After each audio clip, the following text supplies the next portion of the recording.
Dahil madadaanan namin ang PRC, Philippine Professional Regulation Commission, PRC.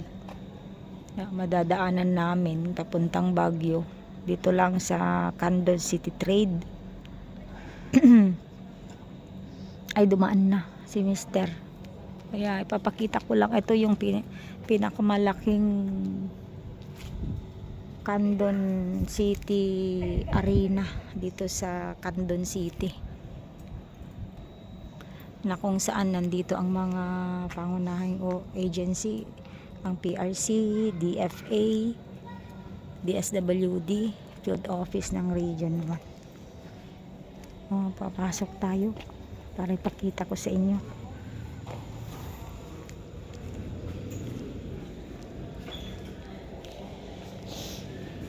Yan, nandyan na yun si Mr. Inaantay ko. Naboring ako. Vlog na lang ako. Ito mga kaibigan, napaka ganda.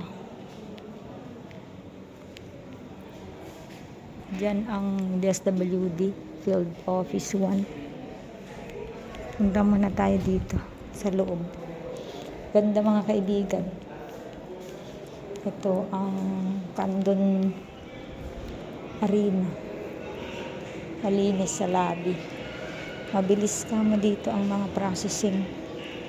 Kaso per appointment, kagaya ng DFA. Dito ako kumuha ng aming passport ng mga anak ko. Diyan sa may guard doon. Yan, ang maganda. Ang Department of Trade and Industry. Dito tayo sa lobby. Actually yan ang entrance, pero dahil nagpunta kami sa sa PRC, dumaan kami sa side. Pero ito talaga ang entrance. Ayan. Dito tayo magkuha ng video, di ba? Diyan sa upper box. Diyan ang mga pag-entrance mo diyan, dito ang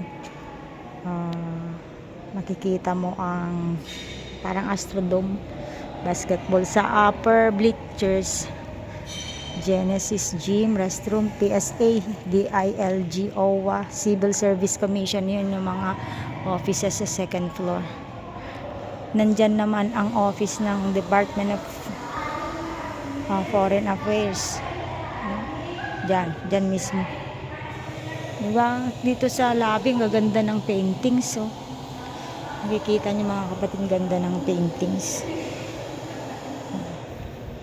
Kasi dito sa sa Candon,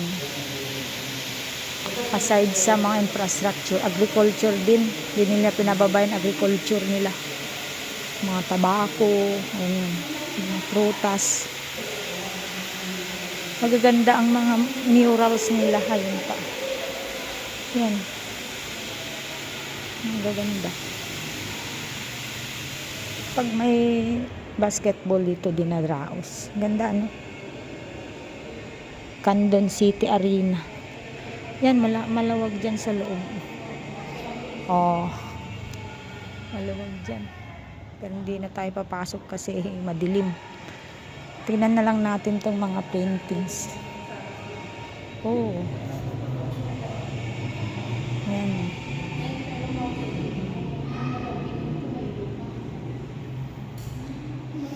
Ganito po ang kabuuan ng pag pumasok tayo dyan sa loob. Diba? Ganyan. Maluwag siya, guys. Yung mga nanonood ng basketball. Yung Candon City Arena, ganyan po ang itsura niya. Yan. Ganyan. Malaki. Siyempre, project ni Congressman Eric Singson. Ganda, no? Sa mga legacy niya.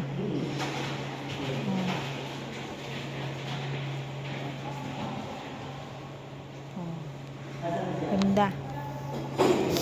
Ito naman yung dyan yung DFA, mga kapatid. Ito naman yung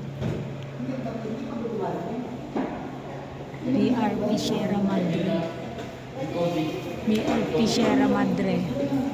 She served the United States Navy in World War II and the Vietnam War. She was transferred to South Vietnam's Republic of Vietnam Navy, which named her RVNS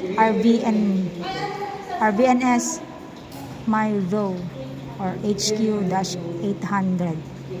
After the Vietnam War, Hornet Country was transferred to the Philippine Navy, which named her BRP Sierra Madre LT-57. The Sierra Madre had been run around internationally to serve as an outpost to boost the Philippine claims to sovereignty over the Spratly Islands. Diba?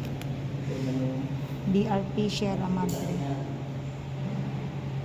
Ito yan, kabuuan niya. Ito pala, LT-57. Hindi nyo masyadong makita, ano? Kasi nakasalamin ito. Yan itsura. Ito sa side. Ito sa side. Punta dito.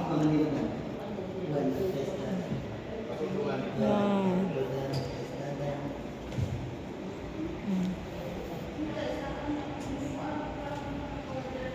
Diba?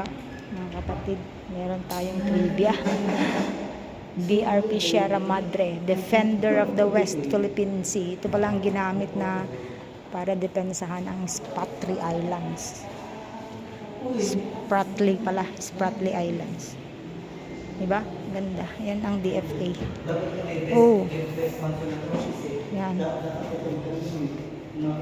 Tara, balik na tayo doon. Okay, nahanap na tayo si Mr. Yan lamang kapatid. Thank you so much. Lumabas na tayo from City Arena. Papakita ko naman ang labas. Andyan na pala siya. Nagpasan? May CR doon. Ito yung kabuuan. Ayan, maganda rin. Meron ding monument doon. Pwede tayong magpa-picture.